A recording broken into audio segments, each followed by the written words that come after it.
everybody. Welcome back to Findmypast from home. Lovely to have you with us today. My name is Ellie. I'm the Senior Community Executive for Findmypast. And can you believe it is a year today since lockdown began in the UK? It's pretty much a year since we started doing Findmypast from home as well. I cannot believe we've come full circle. And if you are joining us, if you've been with us since the beginning, maybe even since the time of Just Fridays Live on a Friday, thank you for sticking with us. And I also hope that the sessions that we've been bringing you on a weekly basis have been useful for you as well. And I hope that today's will be an exception. I am really pleased to invite today's guest into the stream. We've got Professor Martin Johns of Swansea University. Good afternoon, Martin. Hello, good afternoon. Thank you so much for joining us today. It's a real pleasure. And obviously, you know, I tell anybody who will listen that I am Welsh, so I have a vested interest in what you're going to be chatting about today. Could you tell our lovely audience a little bit about yourself? So I'm a historian at Swansea University, where I teach history and I write about modern Wales. And I'm really interested in what it meant to be Welsh and how that's varied across time and between different places, between different groups. And the Welsh language is really central to that. It's central to kind of how we imagine Wales and what makes Wales different to England. So that's what I'm going to talk about today. Brilliant. I'm really excited for this. You've also written quite a few books, haven't you? I mean, you've written one on Wales, England's colony, which is that your most recent publication? Yeah, so that's it's almost like a crash course to Welsh history, and it's using as a central theme Wales's relationship with England and how the two countries have got on or sometimes not got on. And another one of your publications I really need to get to, this was actually recommended to me by another Findmypast from home guest, is your book Christmas and the British, a Modern History. So if anybody has an interest in the history of Christmas in the UK, definitely check that out as well. Let's welcome a few people in the comments before we get started, because we've got lots of people saying hello. We've got Nicole, Beth, Daphne, Ellen, Carol, Pnawn Nini. We've got Terry, Trish coming from Ynys Môn. Let's just show that one on screen. And we've got Heather from Edinburgh. We've got Beth also from Anglesey. Lovely to have you all today. We've got Charlie from Bangor, Mary from Ontario, Canada, Pnawn Da. Lots of you, fantastic. Now, before we get started, actually, Martin, I thought, because a lot of our lovely audience are family historians, probably first and foremost, with a vested interest in history, I thought maybe you could share a little story from your own family, if from your family tree, if you have one to share. Yeah, I mean, my family history is quite complicated. I grew up in rural West Wales, but none of my ancestors, I suppose, are from there. They're from all over the place. London, the Isle of Wight, North Wales, and Liverpool a lot as well. I mean, about half my family are from Liverpool. And tracing my family history is quite complicated because although my surname is Johns, one of my ancestors changed it. It used to be Jones, and the spelling seems to have dropped in and changed between generations. So actually getting back is actually quite difficult. I can imagine. As a Jones myself, I can appreciate that. And I'm not going to say we're probably related, because we're probably not. Why the history of modern Wales? What drew you to this, I suppose? I mean, I grew up in a rural village, which was pretty much almost exclusively Welsh speaking, and we were slightly unusual, being a family that didn't speak Welsh at home. So kind of identity has always been something that kind of mattered in my life, I suppose. I kind of felt very Welsh, but at the same time, because we didn't speak Welsh at home, felt a little bit of an outsider. So kind of what it meant to be Welsh and how people have viewed that over time has always really fascinated me. And plus, growing up in a part of the world which was littered with castles and ancient monuments and burial chambers and stuff, I think, you know, as a curious kid, those things always drew me as well. Fantastic. Right, we'll just say hello to another couple more people in the comments. We've got Karen saying, I was born in England, but my father was born in Wales, so I think of myself as Welsh. I'm very passionate about the Welsh rugby. Let's not talk about the rugby from the weekend. I am still not over it. Okay, lovely. And just to preface this for anybody just tuning in, the kind of things we're going to be chatting about today, I'm very much going to lean on Martin's expertise for a quick roundup of the Welsh language and its history, and then we're going to look at the sources that he's been using for his research and a couple of interesting case studies. So I think I will pass over to you. Are you ready for me to share your screen? I am, yes. Lovely. I will share that. Over to you, Martin. Okay, thank you. So I'm going to start by just offering you a really, really quick crash course in I suppose, the history of the Welsh language before talking about what the census can tell us about the Welsh language. It is a Celtic, historians don't like the term Celtic very often, but it is a Celtic language, which was once spoken across most of Britain. And at some point after the 5th century, after the Romans left, that language retreated in England, leaving it in Wales, in Cornwall, in parts of Scotland.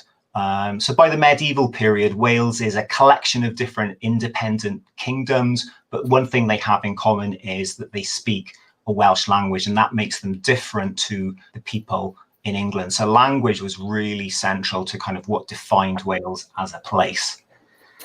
Wales is then gradually conquered. After the Battle of Hastings, after 1066. It takes a couple of hundred years. It only takes a few decades to conquer England, but it takes the Normans a couple of centuries to conquer Wales.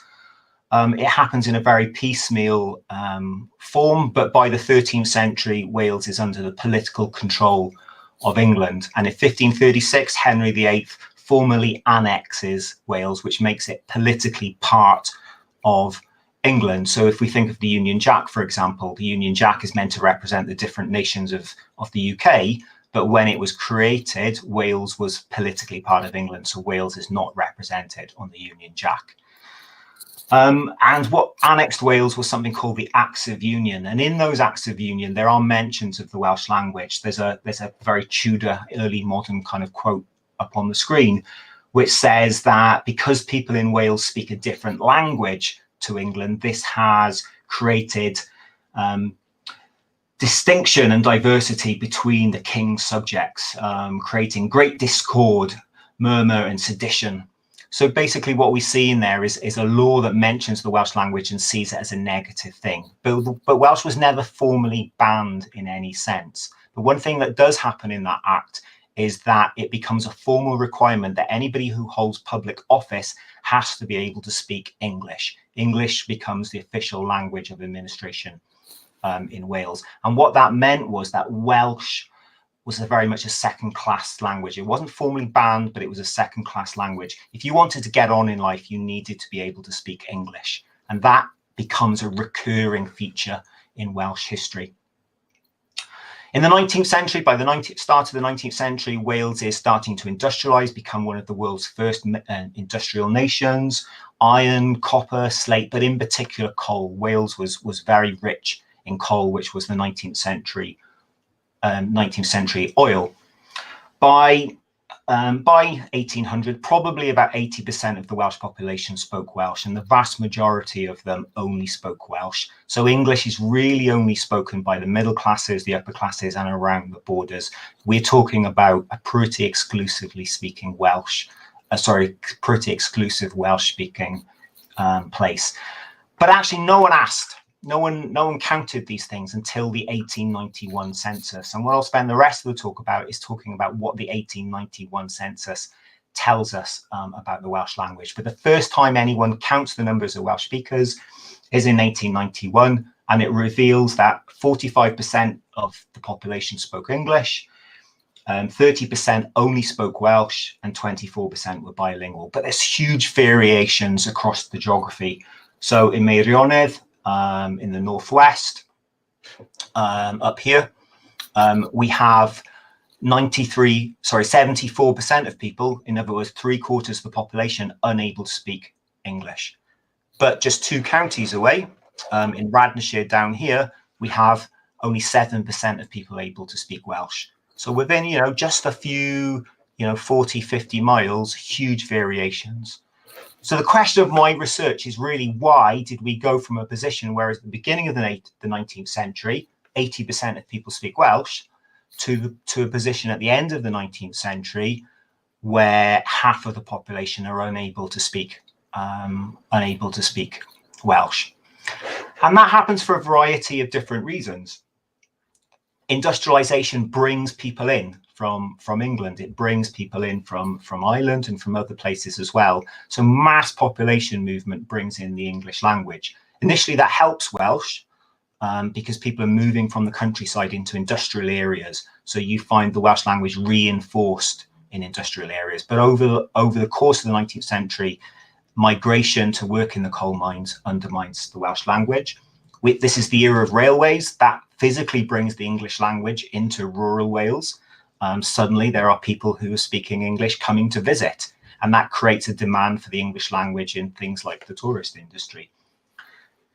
Shop goods, buying a box of tea where the ingredients and the brand name is in English. The growth of consumerism in the 19th century brings English into Wales as well. So does the growth of newspapers. Religion. Welsh is a language of religion, and that gave it considerable cultural status, and that helped save Welsh to some extent. Welsh isn't associated with Catholicism. It's not associated with religions which have a stigma around them in the 19th century. So that helps prop up Welsh, but ultimately there is also the education system. And what you'll find in the education system, and what you'll find today, is many people will say that Welsh was beaten out of children in the 19th century, and there's an element of truth in that. Up on the pictures, you can see what was called the Welsh Knot, which was a wooden board given in some schools, not all schools, to children in the early and the mid 19th century if they were heard speaking Welsh. Children were punished if they were speaking Welsh, and this was seen as an educational tool to encourage them to speak English. Today, it would be kind of called some kind of extreme immersion educational method. But essentially what I want to show is that when you look at the census, it's more complicated than that. It's not a case of education spreading the English language and leading to the decline of Welsh.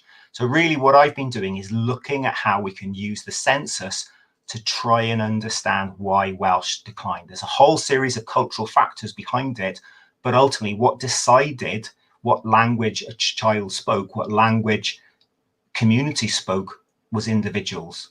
It was people's choice, but they were doing so in a context where Welsh was looked down upon as a little bit backwards and a little bit old-fashioned. English was the language of modernity, the language of business, the language of empire, the language of getting on. So that's my very quick crash course in the history of Welsh before we move on to some census examples.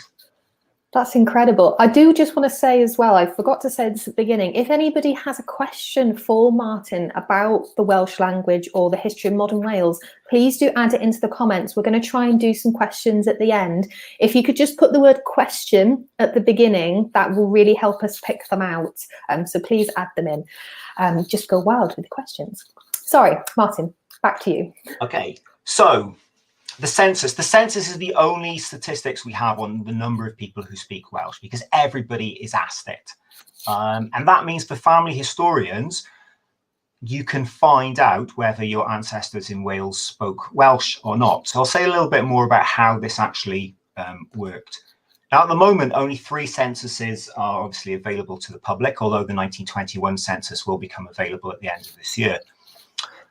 So I'll concentrate on those: the 1891, 1901, and 1911 census. And if you look at the figures on screen, you can see that the story of these 20 years is a rapid falling off in the number of people who only speak Welsh, falling from roughly a third of the population in 1891 to just 8% of the population in 1911. A growth in bilingualism, but also a growth in people unable to speak Welsh. In 1891, it's 45%, but by 20 years later, it's 53% of the population. Now, the question is how accurate these stats are. Basically, people were just asked, what language do you speak? And when you read the 1891 census report, the person who put it together, the Registrar General, didn't believe these statistics. He simply didn't believe that 30% of the population of Wales were unable to speak English. And his evidence for this was that he said, when you look at children like 1-year-olds and babies, even though you weren't meant to answer this language question for people under the age of 2, people were putting it in, and they were saying that children 2 days old could speak Welsh. And he felt there was a conspiracy amongst the Welsh people to exaggerate their Welsh speaking skills and to underplay their English speaking skills. So he says these statistics are not accurate. And he offended many people, and Lloyd George, Wales's most famous politician, made a complaint against him in Parliament.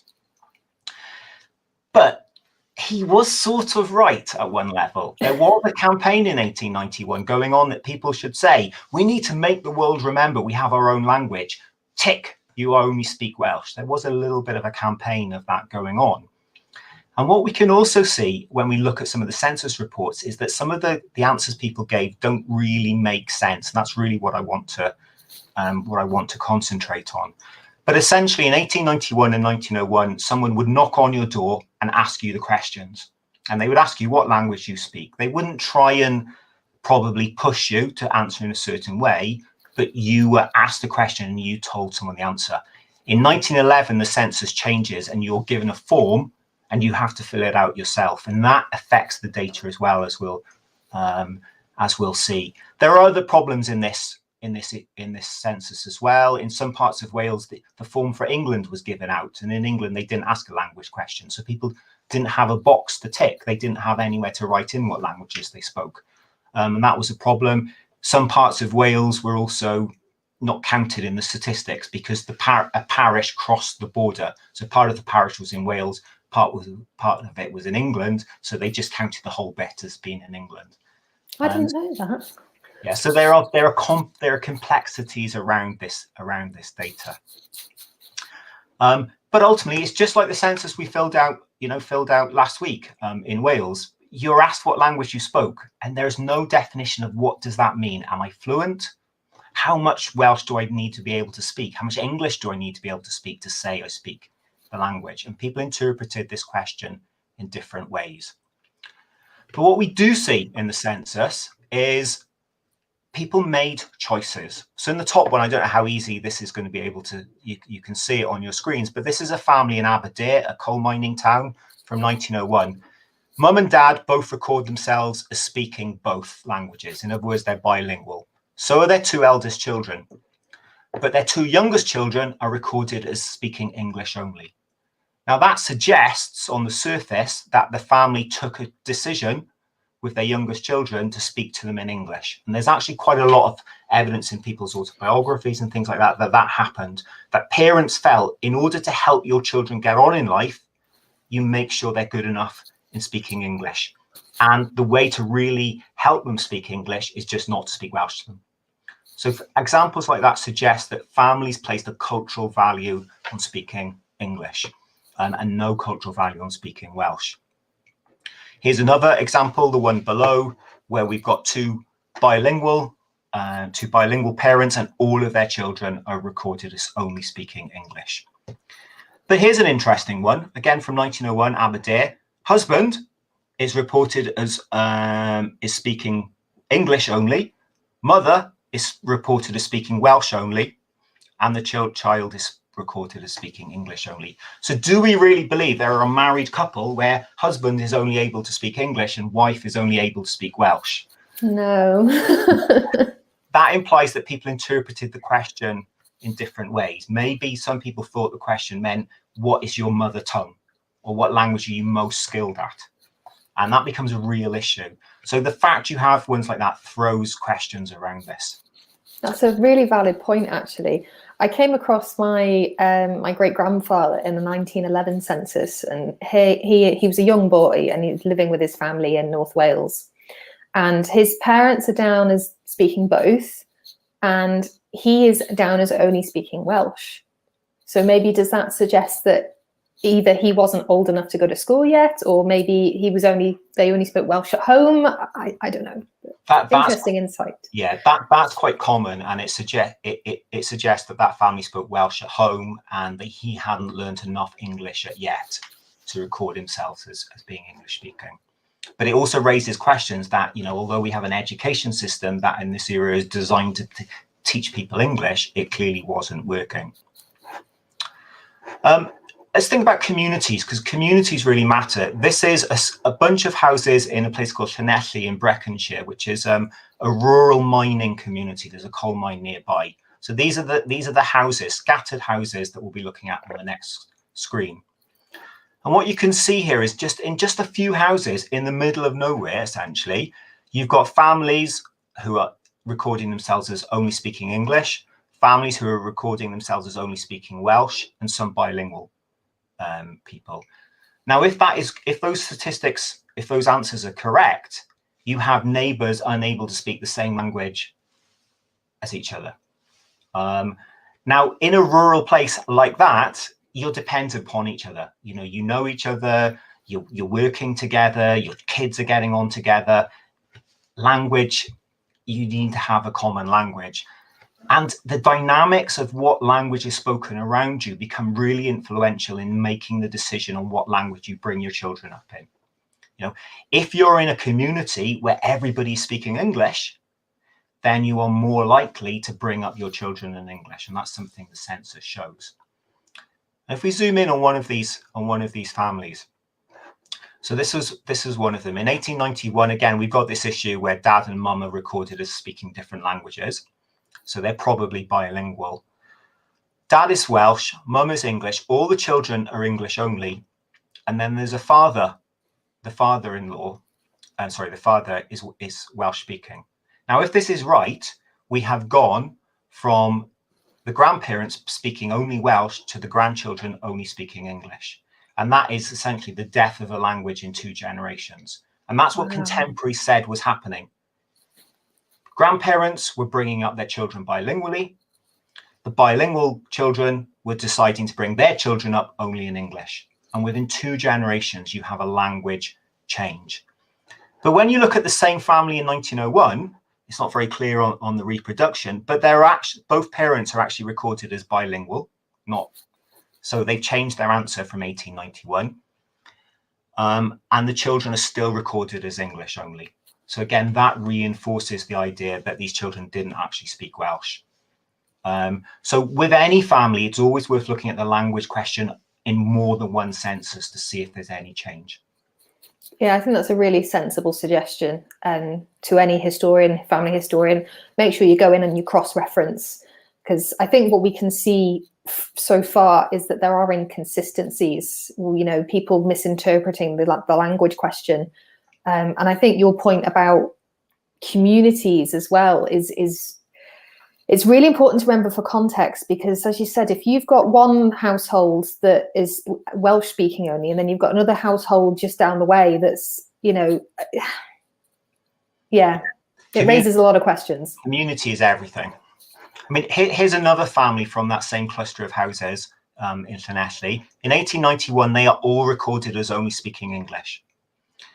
In 1901, apart from the 2 youngest children, they're all recorded as being bilingual. Now, presumably, they haven't suddenly learned Welsh in 10 years, but in 1891, they answered the question incorrectly. So while the government essentially was complaining that the 1891 census overstated Welsh language ability, actually, here's evidence it also understated Welsh language ability. There were people who were able to speak Welsh, but weren't recording themselves as Welsh speakers.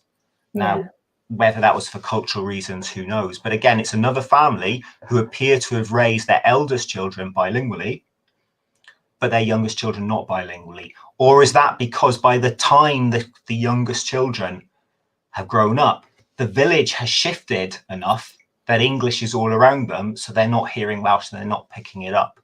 And if this is a family that English is their first language, they're picking up Welsh in the community, but maybe by the time of their youngest children, that's changed. So, you've literally got a changing linguistic community within 10 years, within a family, within one group of children, the language people speak changes. Sometimes that's parents making conscious decision, I'm going to raise my youngest children in a different language to my oldest children.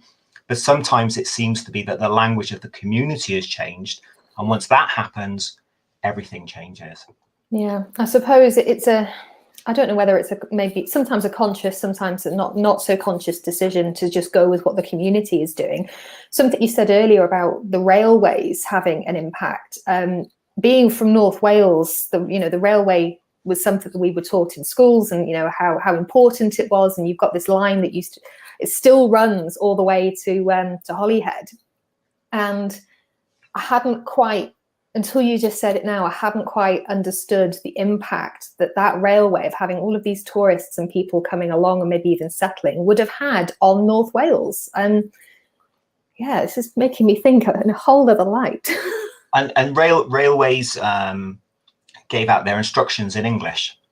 Of course they did. It meant it was useful to be able to speak English to work on the railways. Now, some railways actually deliberately tried to not employ people who couldn't speak English.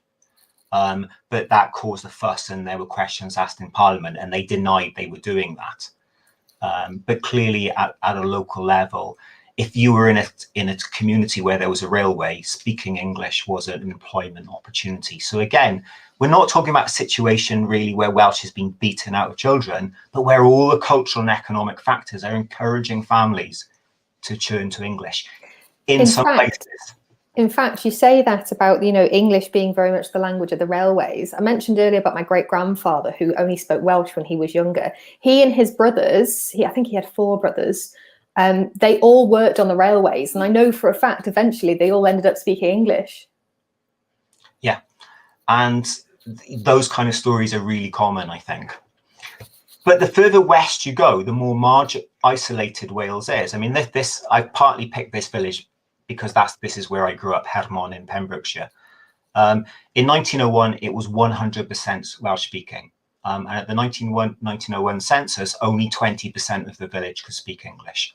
So you can see in this column, it's all Welsh or both. This family owned the pub, although they also running a farm. Neither the children, 9-year-old, 22-year-old, or dad or mum can speak English. So they're in a public-facing business, and they don't speak English. Similarly, the shopkeeper in the village is the same thing. But education, even in rural West Wales, is starting to have an influence. So here we have Welsh-only parents, but kids are 12 and 10, and they're both recorded as bilingual. But here's an interesting one at the bottom. This is a family of carpenters. Parents are in their 60s, both recorded as bilingual, but the son, who's 21, is recorded as Welsh-speaking only. Now, he would have gone to school.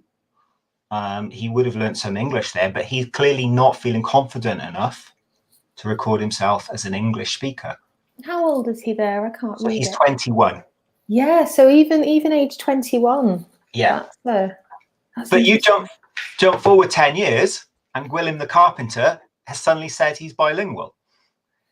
Now, does that mean his language skills have improved in his 20s, or does it mean that he was misrecorded in 1911?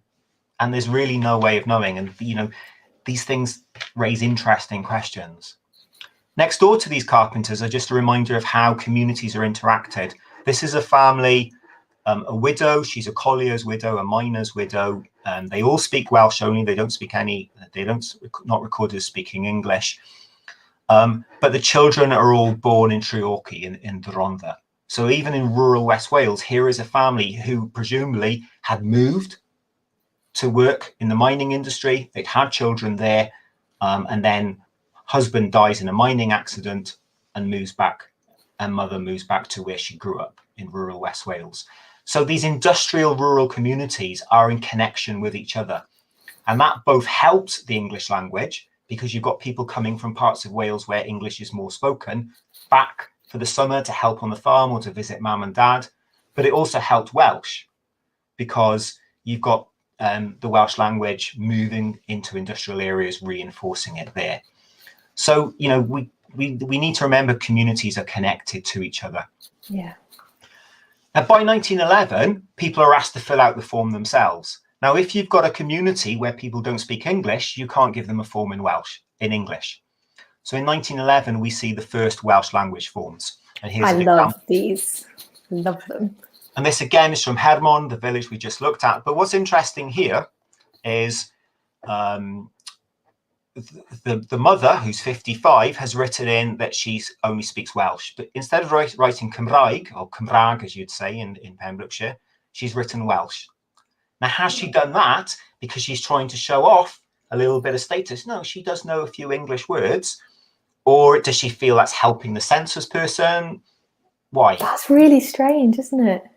Because for the daughter, it says Avoy, the two languages. So again, there are interesting questions here. Here's the schoolmaster in the same village. He's bilingual, obviously, as a teacher, because his job was really to teach English. But his wife only speaks Welsh. And what's really interesting about him is 10 years earlier, he's got children living at home, and they're all recorded as Welsh, only speaking Welsh, despite being school age. So although education is always blamed for bringing the English language in, which it does do, but at the same time, it's not that simple. And teachers weren't zealots for the English language. Here is a Welsh-speaking teacher in a Welsh-speaking community who is ensuring that he brings up his children in Welsh. So the whole point of education was not to stop people speaking Welsh on the whole, but was to ensure that they spoke English. And when kids were punished at school for speaking Welsh, which did happen even into the 20th century occasionally, but when that happened, it's not so much that they wanted to stop these kids speaking Welsh altogether, but it's more that this was just a misguided educational tool that you immerse them in a language, you just get them speaking English, and then that will improve their English. And the fact you have Welsh teachers bringing up their kids in Welsh helps reinforce that point. Yeah, I think you're absolutely right. It's obviously just not as simple as let's get rid of Welsh in Wales. There's so much more at play, and I think there certainly were some people who wanted to do that. So I don't want to portray, I don't want to portray a nice, cozy picture of certainly some government attitudes. But it's not, it's not that simple. It's a very mixed attitude. I mean, here's another one from Hermon, 1911. They filled out the form. They've asked for a Welsh language form, but they filled it out in English. And they say they can only speak Welsh, but they've written plate layer, railway contractor. They've understood where they're from. They've written married.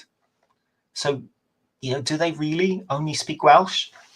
So again, how we judge language skills is really different. It is interesting, and I suspect it both underplays English language skills, but also underplays probably Welsh language skills as well. And where you're from, and education is really important here. So this is like Meirionnydd, which is in northwest Wales, and you can see in rural places, even if we look at the 10 to 15-year-olds, so 1901, 10 to 15-year-olds, so they finished education, and over half of them can't speak English. But in urban areas, in the towns, in the same county, only a third of children that age are unable to speak English.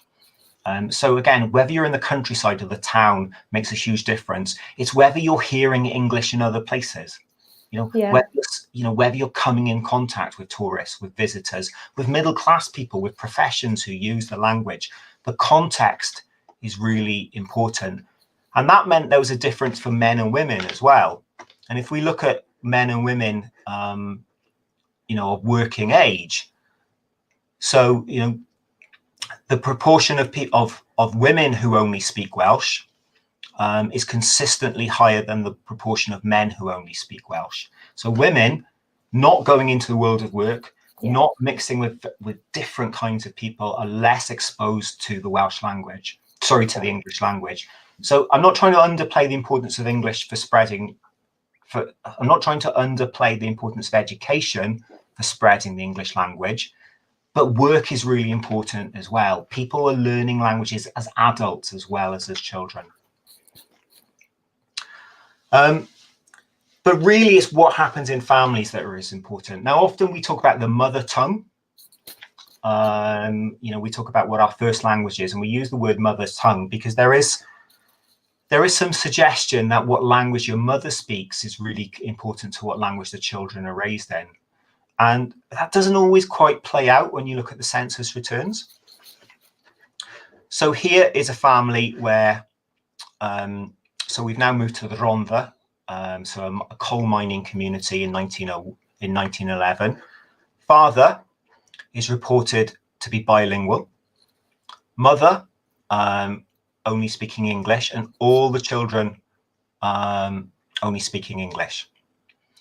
Now here, that does reinforce the idea that the mother's language is really important. And you do find lots of examples like that. Dad speaks Welsh, but he's married an English speaker. So the family end up speaking English, and he doesn't speak English to his children. But then sometimes it goes the other way as well. Here we have the father only speaks English. The mother is bilingual, which suggests Welsh is her first language, but the children are brought up in English. So the idea of the mother tongue doesn't always work. There are Welsh-speaking mothers also bringing up their children in English. That's less common where both parents speak Welsh, but if one parent speaks Welsh, it's difficult to say, but it seems that in many families, the children are brought up in English if only one of the parents speaks Welsh. But again, we have an elderly parent living with the family as well, who's Welsh speaking only. And again, this suggests that within 2 generations, we've moved from people being first language Welsh speakers to first language English speakers. Welsh only, bilingual, English only. 2 generations, a language dies out. And I wonder for how many of us with Welsh ancestors will have a story similar to this. We might have our Welsh ancestors on our family tree, but have you ever thought about how the evolution or decline in the Welsh language could have affected your family dynamic, so to speak? Just, food for thought for our lovely audience. Because if you think back to that family, if it is genuine, if those statistics are right, or what they've recorded is right, grandmother can't speak to her grandchildren. Yeah. Now the reality is she probably had a smattering of English, and they probably had a smattering of Welsh, but that's not how they've been recorded. But it can work in different circumstances as well. If you are in a place where everybody's speaking Welsh around you, even if your parents don't speak Welsh, you pick up Welsh. I mean, I grew up in a Welsh-speaking community. Neither of my parents spoke Welsh, but all my friends did. It was impossible not to grow up where I did and not speak Welsh. And here we have both parents recorded as English only. Fathers, I think, come from from Ireland, but all the children are recorded as bilingual. Now, they've not learnt Welsh at school. They've not learnt Welsh from their parents. They've learnt Welsh from their friends and the community. But it is difficult with some of these things. Here's another from the Rhondda, a bilingual family. What language do they speak at home? There's no, it doesn't actually record that. And this is where the census is frustrating, because it doesn't actually tell you the information sometimes you want to know. Now, often with bilingual families, they probably spoke Welsh at home, but that's an assumption. And that might depend upon who their neighbours were, what the language around you is. But, you do have these mixed situations. Here's Aberdare, 1901, and it just reminds us of this issue. English only people, bilingual people, but then in the middle, some Welsh only people. And you do have streets where, there are mixed languages. We are talking about a time when the language you heard on the street, the language in school, the language in work, it was mixed, it changed. And slowly English gathers pace as more people move into industrial areas. And it, you know, if you think about it in this way, if you've got a group of men sitting in the pub and one of them doesn't speak Welsh, but everybody else does, the conversation is really going to be in Welsh and they're going to start having to pick up some Welsh. But if you've got 5 men and one doesn't speak Welsh, but then you've got Welsh has the balance of power. But when it's 3 people who speak Welsh and 2 people who don't speak Welsh, or when it's equal, you know, it doesn't take a large number of migrants to slowly tip the balance. And that seems to what happened. And you find examples in the newspapers of saying, does anybody want this in Welsh? No, we all speak English. It'll be just do it in English. It's easier, it's quicker. And what suggests is that people aren't necessarily placing the cultural value on the Welsh language. They're not seeing it as important as a community language to keep on. And it's really not until after the First World War when people start to realize that the future of the Welsh language is in danger, really, that people start to actually feel, no, it does make a difference what language we speak. We need to make a point. So we've gone from 1891, where people are making a political point, it seems to be, and recording themselves as only speaking Welsh because they want to promote Welshness. And the whole reason the census asked the question in 1891 was Welsh MPs saying, no, we need to celebrate Welshness. We need to show Wales is different to England. They're making a point, demanding this question is put into the census. But within 20 years, that seems to have faded. And the Welsh language fades in industrial areas really, really quickly. And it essentially comes by the First World War, a language essentially of old people. Young people are by and large only English speaking. Middle-aged people are bilingual. Old people only speak Welsh. And, you know, you have this weird dynamic. Going on. So what have we said before we look at some questions? Look, when you look at the census returns for your family, just remember the answers aren't always accurate. People didn't always understand the question. People sometimes were making points. And sometimes, you know, they give different answers in different censuses. Families do make linguistic choices. You know, what language you brought up your children was up to you. You know, nobody was making you do anything. But they did so in a cultural context where English was the language of power. It was the language of money. It was the language of getting on. And if you're in a mining community or a farming community and you want the best for your kids, you don't want them to go down the pit. You want them to get into a comfortable profession. And that means speaking English. One minister in Ynys in Anglesey said in the 19th century, people look around and they see that everybody with a job that doesn't kill your back, in other words, a manual job, speaks English. And the route to escaping hard physical graft was speaking English. So I don't want to blame the decline of Welsh on families not passing on the language to their children, because they did so in a context where that was a decision that made sense. It was a route out of poverty. But at the same time, you've also got demographics pushing people in that direction as well. As more and more people move in from England to work in the flourishing coal industry in South Wales, that encourages dynamics to change as well. It just becomes easier to speak English if lots of your neighbours do. But in the rural West, Welsh remains much more protected. So to understand the history of the language, you need to look at these censuses over time. To understand the history of language in your family, don't just look at one snapshot. Look at it over time. Look at who they live next door to. But remember, just because it says they speak Welsh doesn't mean they speak Welsh often. But more often, just because it says they don't speak English doesn't necessarily mean that they don't have English skills either. And it's exactly the same thing with the census today. There's been all kinds of debates on Facebook, on Twitter, people saying, do I tick the box saying I speak Welsh? I can speak a bit. I can, you know, hold a basic conversation. Does that mean I'm a Welsh speaker?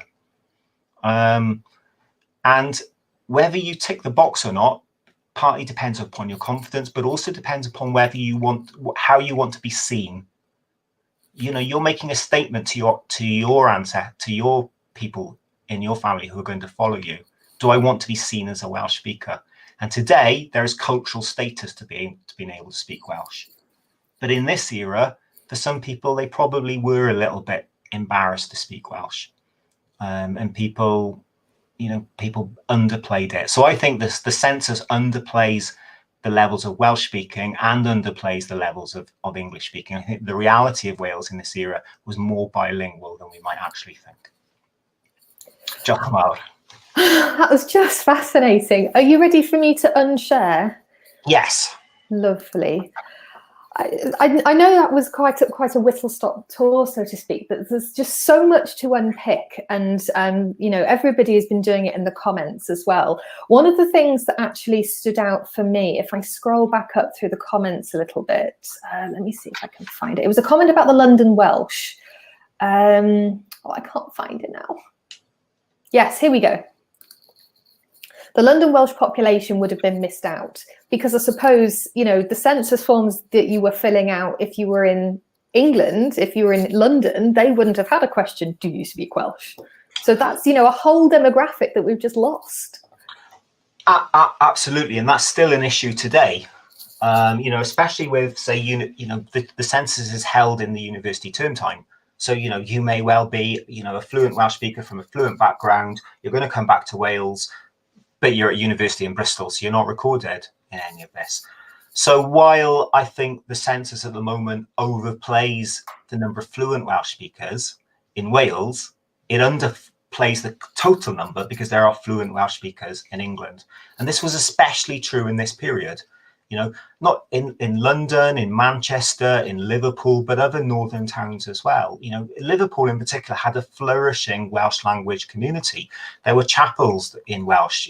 Speaking Welsh could be a route into a job, but also sometimes that meant there was prejudice. Not often, but there was occasionally prejudice. So sometimes if you go through old newspapers, you'll find columns that say no Welsh need apply.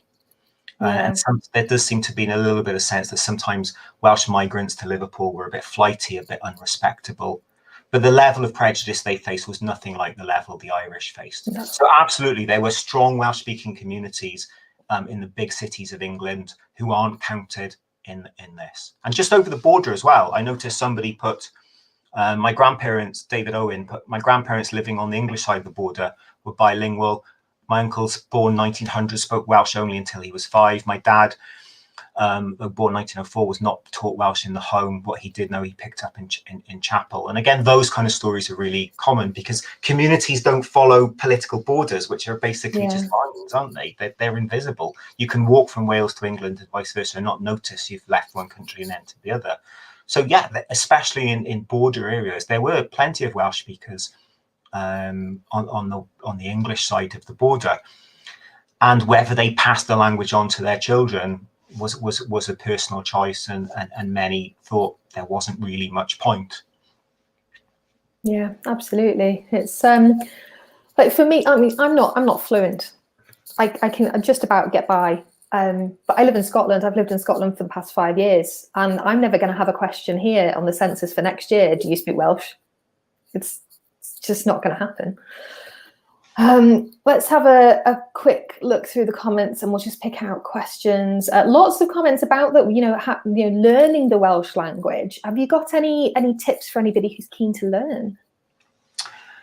I mean, at one level, Welsh is a quite straightforward language because it is phonetic. Once you know how to pronounce, the various vowels, and I mean, the joke is Welsh doesn't have any vowels, but the letters W in Welsh are vowels. Once you know how to do the sounds, it's actually relatively straightforward to pronounce. But I think with any language, it's practice, isn't it? And Welsh, especially in lots of places, Welsh is quite strong on dialect. And where I'm from, you don't pronounce the word E, so Cymraeg is what the Welsh word for Welsh is, but where I'm from, you say Cymraeg. And if you learn it kind of following some course, those kind of different regional pronunciations and different dialects can throw you. So I think languages can be quite difficult to learn just on things like Duolingo and online, and there's no substitute for just speaking it to people. Yeah. But it is important, especially for people who've moved into rural Wales, because it is a living language. It is the language of the community, and people are aware. They can see it in their family history that 100 years ago, villages like where I grew up, every single person spoke Welsh. And now they don't, partly because housing in rural Wales is cheap and people have moved in. And I think, for people who are moving in, it is important to understand that the language is part of people's cultural heritage, and learning to speak it and respecting it, are really, really important. These are really sensitive issues in Welsh speaking communities. Yeah, lots of people recommending Duolingo in the comments. But although it is fantastic, I used it a little bit at the beginning of lockdown to brush up on my Welsh. But I completely agree with you. You're never going to be able to be actually speaking to somebody else who is Welsh. That's how you're going to learn. It's like if you want to learn French, that one of the best things to do is you go live in France for a year, because you'll just pick it up. Okay, let's have a scroll through. I did spot a couple of questions. I just need to pick these out. There was one about names. Yeah, I'm just trying to find it. If you can find it, please pop it on the screen. Names is really names is it this one? difficult in Wales. My father's descendants moved to London, had their surname anglicised from Harris to Harris. That was happening within Wales as well. It's a really difficult one because you don't know how the census worked in the early period. So in 1891, someone's knocking on your door and they're saying, "Who are you?"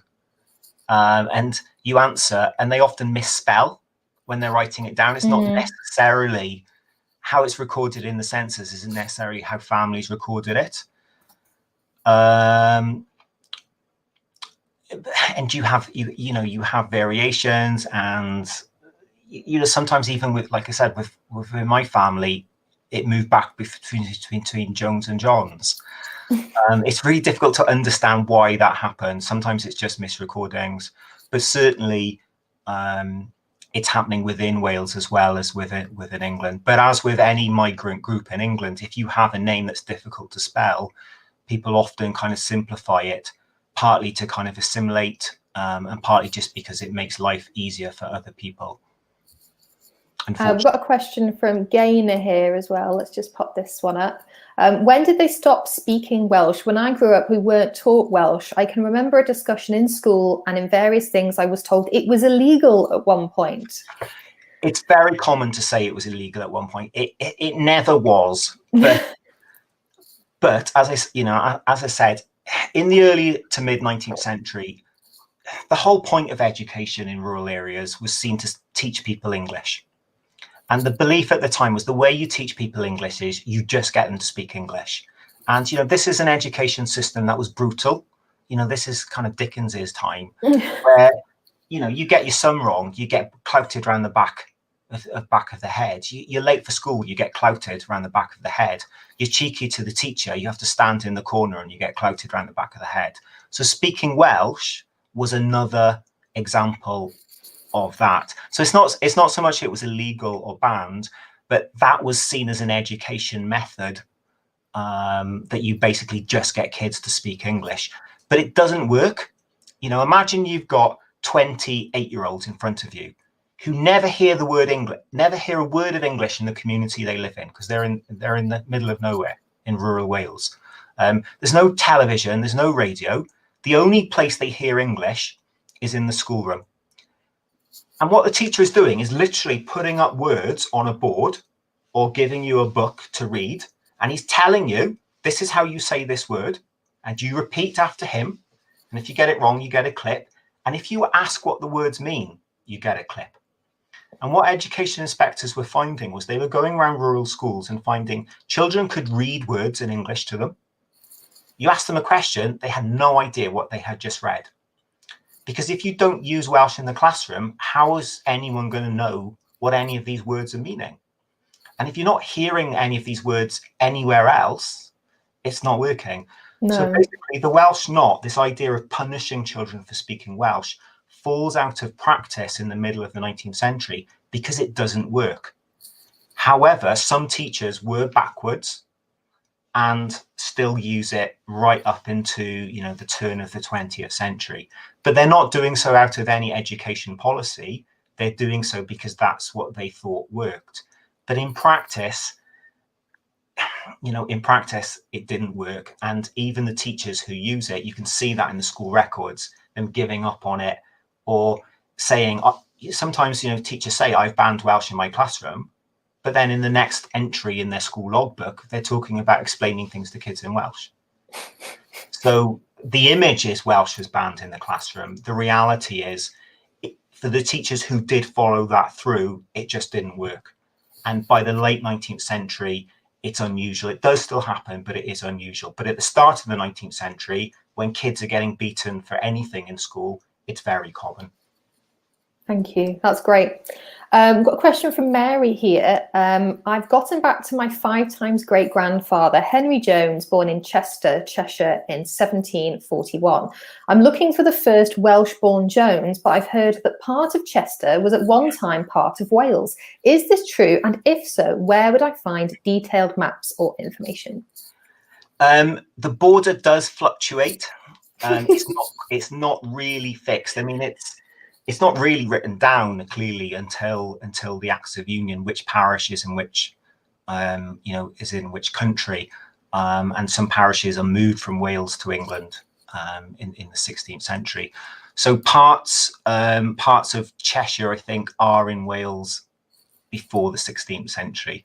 I forget which parishes. There are no, unfortunately, easy maps on this because the records themselves are really unclear, and you have some parishes crossing the border, because if the border doesn't, if Wales has been officially abolished, then it doesn't matter where the border is because it has no legal standing. So it's not massively clear exactly where it was, but counties exist, and it was clear what county was in Wales and what county was in England, but which parishes were in which county, that does change at various times, and some parishes argue over this. There are parishes wanting to be in England and wanting to be in Wales, and in the 19th century, when they're trying to tidy this up, you do find petitions to be moved from one country to the other. One that springs to mind for me is Hope. I think it's now in Cheshire, but used to be in Flintshire and has swapped a bit. The saying, live in hope, die in Caergurley. Anybody heard that? Yeah, that could be an example. Probably the best place to look is a website called Visions of Britain. And in Visions of Britain, you can put in an administrative unit such as Cheshire, and it will show you, it will show you maps. Old maps are really good on the National Library of Scotland website as well. They're so good. You can put in a place and literally click back and see it in different maps in different eras. But once you get back to the 18th century, I'm afraid you're not going to find very clear answers. Let's see if we can squeeze in these last couple of questions. This is the one on names from Charlie. In names in particular, I'm interested in, as families get hard to trace due to anglicised names and patronymics. Do you have any advice on that, or more information on what are common things to get stuck on? It's always worth trying every possible different spelling of a name. As I said before, it's very unclear why there is inconsistency in spelling names, whether that's individuals.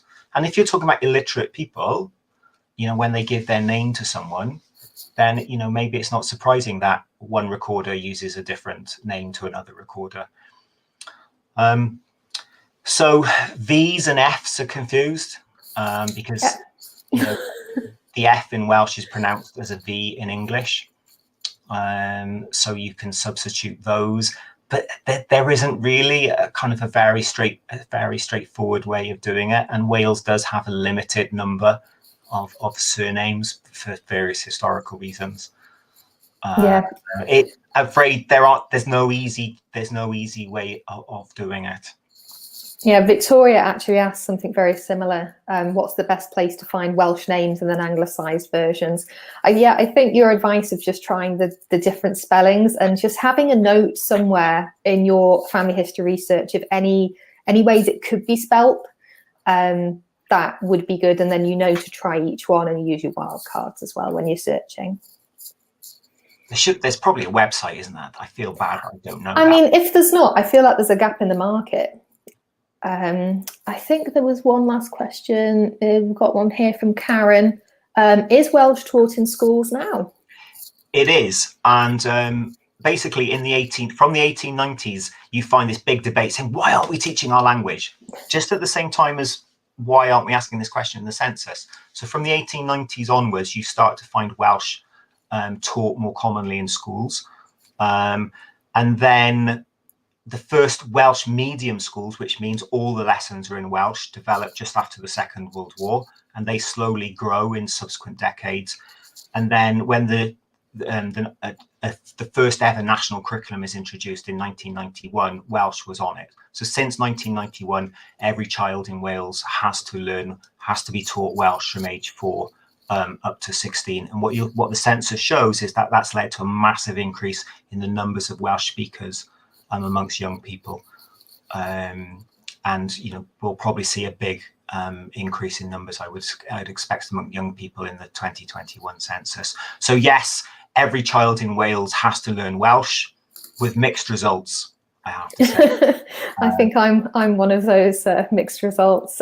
It's exactly happened to me. I had to learn it up to the age of 16.